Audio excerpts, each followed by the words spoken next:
The Lighthouse Keeper's Journey. My name is Thomas. I'm 55 years old, and for the past 30 years, I've been the keeper of a lighthouse on a remote stretch of coastline. Tonight, as the waves gently lap against the rocks below and the beam of light sweeps across the dark ocean, I'd like to share with you the story of how I came to find peace in this solitary place. So settle in, close your eyes, and let me take you on a journey. Part 1. Leaving the city behind. I used to live in Chicago. Every morning at 6:30, I would wake to the blaring sound of my alarm clock, shower quickly, grab a coffee that was always too hot or too cold, and squeeze myself onto the packed subway train heading downtown. The fluorescent lights of the accounting firm where I worked hummed constantly, giving me headaches that lasted well into the evening. For 15 years, I lived this way. My apartment was a small studio on the 23rd floor of a building surrounded by other identical buildings. From my window, I could see nothing but concrete, glass, and the occasional glimpse of sky between the skyscrapers. I told myself this was normal. This was what everyone did. This was success. But something inside me was slowly fading away. I remember the exact moment everything changed. It was a Tuesday afternoon in March. Rain was hammering against the office windows, and I was reviewing spreadsheets filled with numbers that seemed to blur together. My colleague, Martin, was talking about his upcoming promotion, his voice filled with an enthusiasm I couldn't quite understand anymore. Suddenly, I felt as if I couldn't breathe. The walls seemed to be closing in. I stood up abruptly, mumbled something about needing air, and walked out. Not just out of the office, out of the building, out of that life entirely. I walked for hours in the rain, not caring that I was soaked through, my dress shoes squelching with every step. That night, sitting in my small apartment with the city lights glowing orange through my window, I made a decision. I would leave. I didn't know where I would go, but I knew I couldn't stay. Part 2. The journey begins. The next morning, I called in sick. Then I called in sick again. By the end of the week, I had written my resignation letter. My boss was confused, my co-workers thought I was having a breakdown, and my few friends tried to talk me out of it. But I had never been more certain of anything in my life. I sold most of my belongings.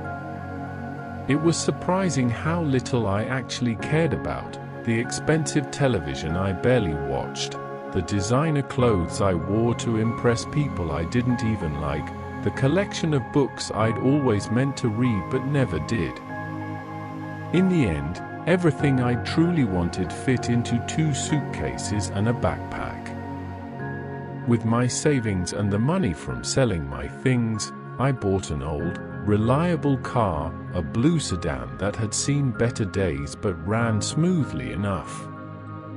I didn't have a destination in mind. I simply started driving north. The first few days were strange. I would wake up in cheap motels, disoriented, forgetting for a moment that I had no job to rush to, no schedule to keep. It was terrifying and exhilarating in equal measure. I drove through small towns with populations of a few hundred, past endless farmland where corn swayed in the breeze, across bridges that spanned rivers so wide I couldn't see the other side. I stopped whenever something caught my eye, a roadside diner with homemade pie, a historical marker about some long-forgotten event, a scenic overlook where I could watch the sunset paint the sky in shades of orange and purple. In a town called Millbrook, I met an elderly man named Harold at a gas station. He was filling up an old pickup truck, and we struck up a conversation about nothing in particular: the weather, the best route to take north, where to find decent coffee. But then he asked me what I was running from. "I'm not running from anything," I said defensively. He smiled knowingly. "Son, in my experience, people who say they're not running are usually running the fastest. The question is whether you're running from something or toward something. There's a big difference." His words stayed with me as I continued driving. Was I running from my old life, or was I searching for something new? I didn't have an answer yet. Part 3: The Coastal Town.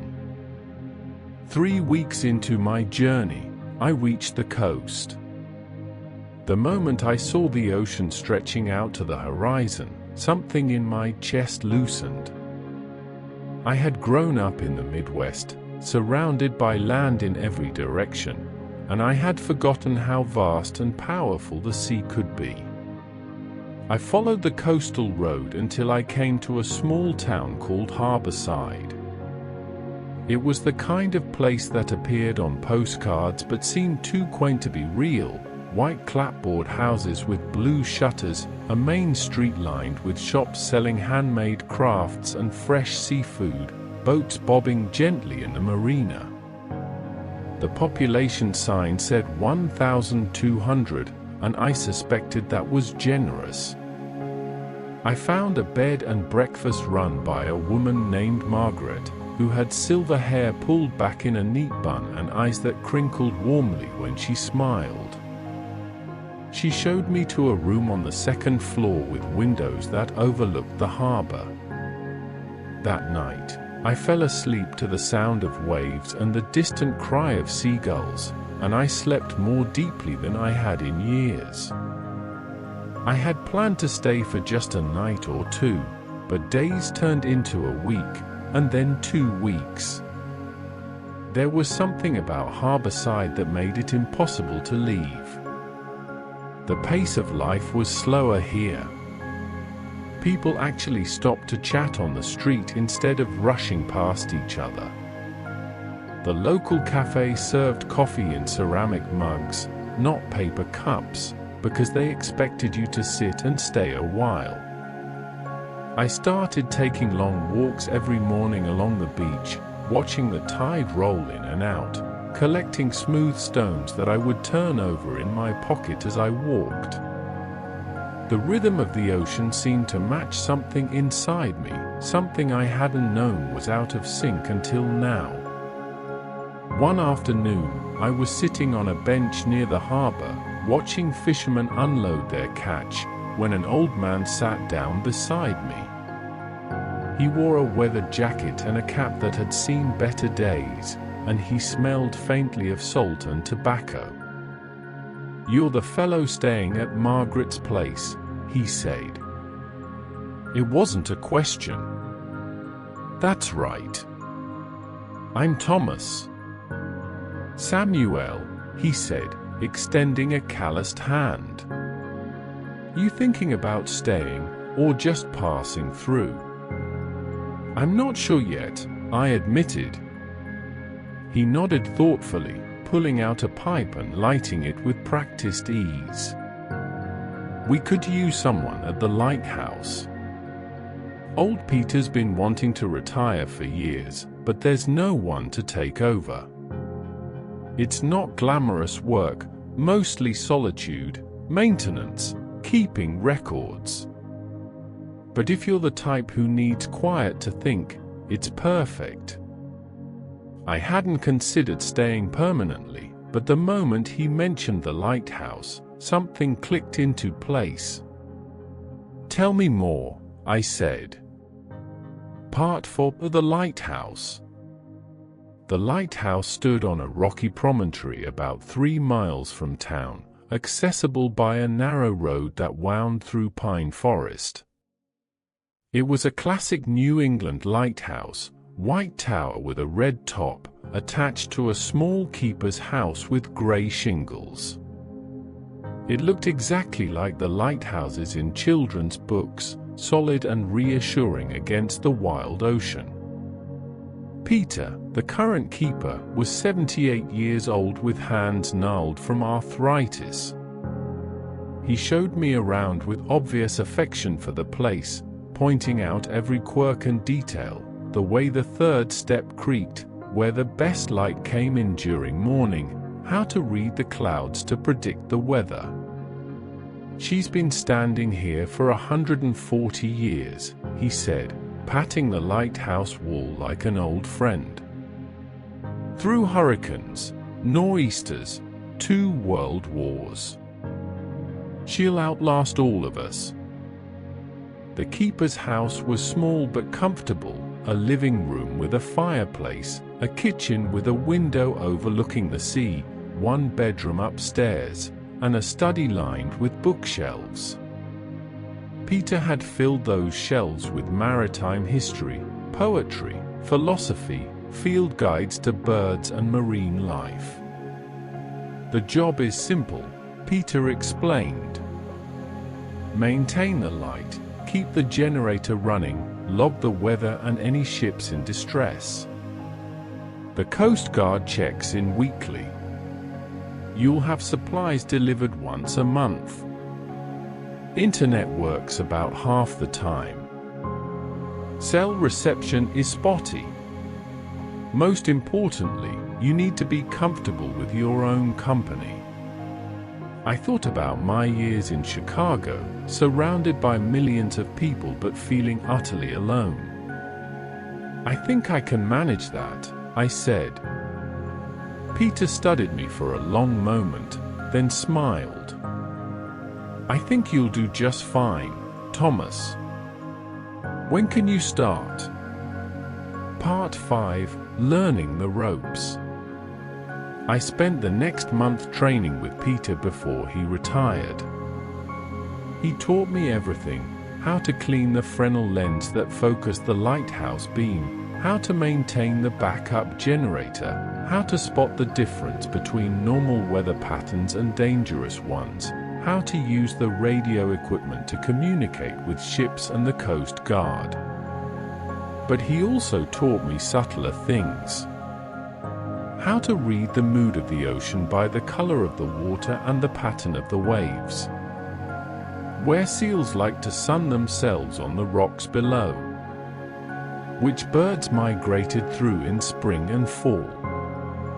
The best spots to watch for whales in summer. How to make a perfect pot of coffee using an old percolator on the stove. "Living out here, you become part of the rhythms of nature," Peter said one evening as we sat on the porch watching the sunset. The tides, the seasons, the migrations of birds and fish. In the city, people try to control everything, to impose order on chaos. Out here, you learn to flow with it instead. He left on a bright morning in May. His daughter came to pick him up, and he gave me the keys with a firm handshake and a piece of advice: when the storms come, and they will come, remember that the lighthouse has weathered worse. Stay calm, stay focused, and trust in the solid ground beneath you. And then I was alone. Part 6, The First Season. Those first few months were an adjustment.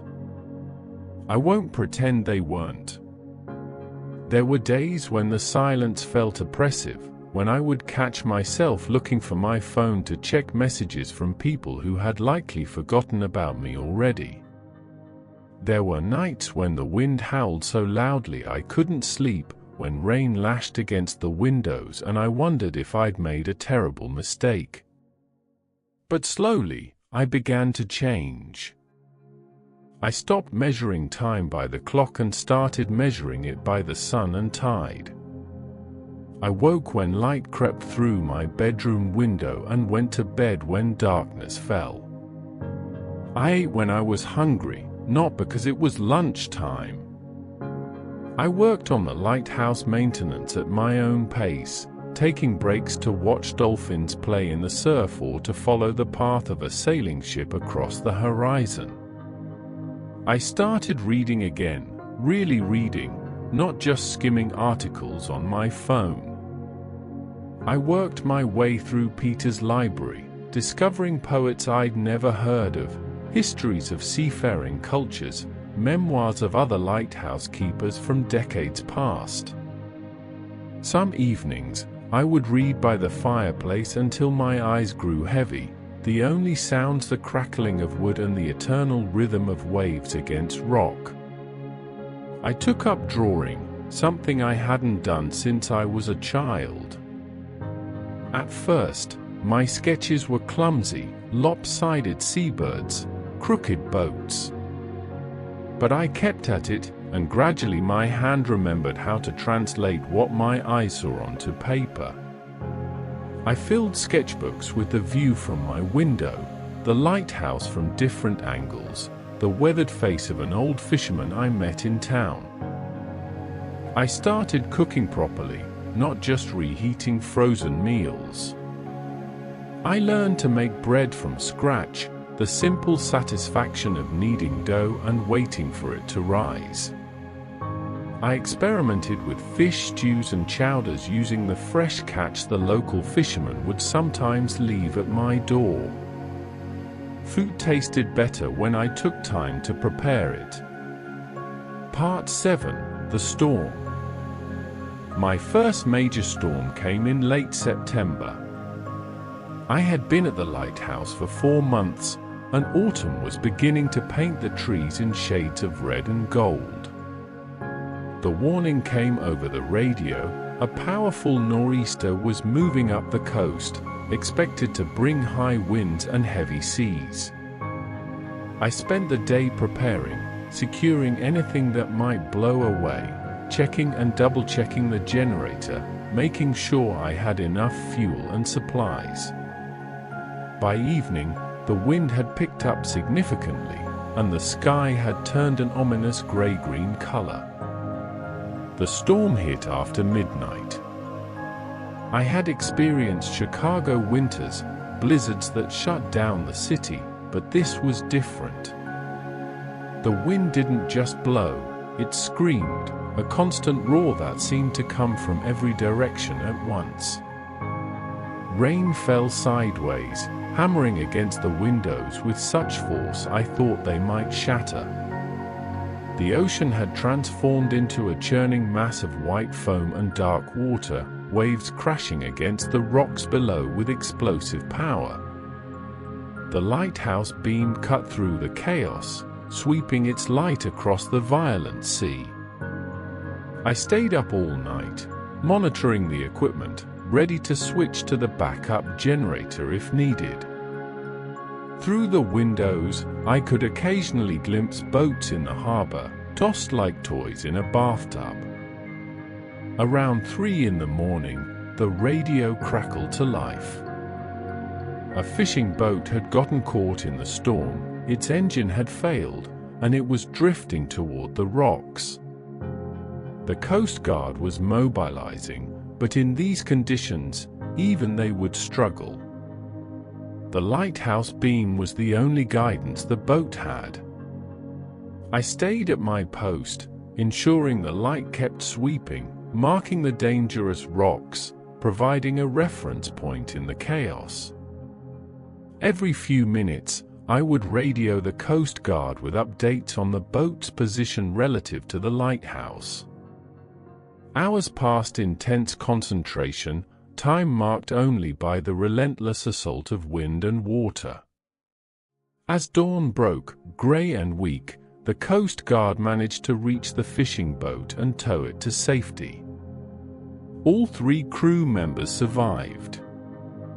Later, the captain called to thank me, his voice thick with emotion. "That light saved our lives," he said. We couldn't see anything except that beam cutting through the storm. After the storm passed and calm returned, I stood on the rocks below the lighthouse and looked out at the ocean, now peaceful again as if nothing had happened. I realized something important. In my old life, I had spent years pushing papers, managing numbers that existed only in computers, contributing to processes I barely understood for purposes that seemed increasingly meaningless. But here, in this simple job that many would consider beneath someone with my education and experience, I had done something that mattered. I had kept a light burning in the darkness. I had helped save lives. Part 8. Finding Rhythm. As autumn deepened into winter, I settled into a rhythm that felt as natural as breathing. My days took on a pattern, but not the soul-crushing routine of my old life. This was different. This was rhythm in harmony with the world around me, not in opposition to it. Each morning, I would wake and climb the spiral stairs to check the light, extinguishing it as dawn broke. Then I would make coffee, a slow, meditative process, and take it out onto the porch if weather permitted, or sit by the window if not. I would watch the ocean wake up, see how it had changed overnight, note the color of the sky and what it might mean for the day ahead. After breakfast, I would attend to maintenance tasks. In winter, this often meant checking for ice damage, ensuring the heating systems were working, keeping pathways clear of snow. But even these chores became a form of meditation, a way of staying present and connected to my surroundings. I walked every afternoon, regardless of weather. I learned to dress properly for the cold, layers of wool and fleece, waterproof boots, a hat that wouldn't blow off in the wind. I explored every inch of the coastline within hiking distance, discovering hidden coves where seals hauled out, tide pools teeming with starfish and anemones, perfect perches for watching winter storms roll in. I became friends with the regulars in town. There was James, who ran the general store and always saved the good coffee beans for me. Martha, who owned the bookshop and would set aside books she thought I'd enjoy. Frank, a retired fisherman who would occasionally invite me to his home for dinner, where his wife Sarah would cook elaborate meals and they would tell stories of the town's history. They adopted me into their community slowly, carefully, the way people in small towns do. They didn't pry into why I'd come or what I'd left behind. They simply accepted that I was here now, that I was part of the fabric of Harborside, keeper of the light that had watched over their harbor for generations. Part 9. Winter Solitude. Winter brought a special kind of solitude. Tourists who came in summer were long gone. The bed and breakfasts closed for the season. Even the locals ventured out less, hunkering down in their homes against the cold. Some days, I would see no other person, hear no voice except my own. But I wasn't lonely. That was the surprising thing. In Chicago, surrounded by millions, I had felt crushingly alone. Here, with only the ocean and seabirds for company, I felt connected to something larger than myself. I spent long evenings reading beside the fire. I worked through philosophy. Thoreau's reflections on Walden Pond resonated deeply, as did Marcus Aurelius's meditations on finding peace within oneself. I read novels that I'd always meant to read but never had time for. I discovered poetry and found myself moved by words in ways I never had been before. I also started writing. Nothing fancy, just observations, thoughts, memories. I filled notebooks with descriptions of storms, sketches of birds, philosophical musings that would probably seem silly to anyone else but felt profound in the moment. Writing became another way of paying attention, of truly seeing the world around me. One particularly cold night in January, with snow falling thick and fast, I sat by the window with a cup of tea and watched the flakes swirl in the lighthouse beam. Each one caught the light for a moment before vanishing into darkness. It struck me as a perfect metaphor for life, brief moments of illumination in vast darkness, beautiful precisely because they were fleeting. I thought about my old self, the man who had fled Chicago in a panic, desperate and lost. That person seemed like a stranger now. I had shed that life like a snake sheds its skin, leaving behind everything I thought defined me, my career, my apartment, my routines, my identity. And yet, I hadn't lost myself. I had found myself. The real me had been buried under layers of should and must and expected to, under the weight of a life built to impress others rather than satisfy myself. Out here, with no one to impress and nothing to prove, I had finally met the person I actually was. Part 10. Spring Awakening. When spring arrived, it felt like the world was waking from a long sleep, and I was waking with it. The ice melted from the rocks. Green shoots pushed up through the soil. Birds returned from their southern migrations, filling the air with song. I had been at the lighthouse for nearly a year, and I marked the anniversary by climbing to the top of the light tower at dawn. From that height, I could see for miles the curve of the coastline, the town huddled around its harbor, the vast expanse of ocean stretching to the horizon. The rising sun painted everything in shades of pink and gold. I thought about where I had been a year ago, stressed, exhausted, numb. I thought about the moment I'd walked out of that office building into the rain, not knowing where I would go or what I would do, knowing only that I couldn't continue as I was. It had been the scariest decision of my life. It was also the best. Spring brought new responsibilities. The lighthouse needed repainting, a job I tackled slowly over several weeks, enjoying the physical labor, the satisfaction of seeing the white tower gleam fresh and bright when I finished. Tourists began to arrive, and occasionally someone would hike out to see the lighthouse. I didn't mind these visitors. I would offer them coffee, answer their questions, let them climb the tower if they wished. Some of them were clearly going through their own struggles. I could see it in their eyes, the same look I must have had when I first arrived in Harborside.